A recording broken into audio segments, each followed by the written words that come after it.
যুক্তরাষ্ট্র ট্রাম্প প্রশাসনের উচ্চপদস্থ কর্মকর্তারা ইউক্রেনকে প্রেসিডেন্ট নির্বাচন দ্রুত আয়োজনের তাগাদা দিয়েছে। আবুধাবিতে মার্কিন প্রতিনিধি দল ইউক্রেন ও রাশিয়ার প্রতিনিধিদের সঙ্গে বৈঠকে স্থায়ী যুদ্ধবিরতি ও নির্বাচনের বিষয়ে আলোচনা হয়েছে।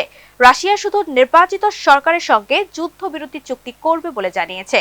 জেলেনস্কি আশা প্রকাশ করেছেন জুনের মধ্যে রাশিয়ার সঙ্গে যুদ্ধ অবসান চুক্তি হবে। বিস্তারিত রিপোর্টে। শিয়া বাটার ও ভিটামিন ই সমৃদ্ধ লিলি বিউটি সোপ, তারুণ্যময় উজ্জ্বল ত্বকের জন্য। রিমার্ক।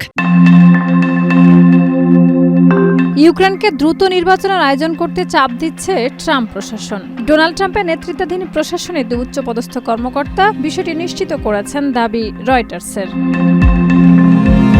সম্প্রতি সংযুক্ত আরব আমিরাতের আবুধাবিতে মার্কিন প্রতিনিধি দল ইউক্রেন ও রাশিয়ার সরকারি প্রতিনিধিদের সঙ্গে বৈঠক করেছে। দলের মধ্যে ছিলেন ট্রাম্পের বিশেষ দূত স্টিভ উইটকফ এবং জামাতা জ্যারেড কুশনার।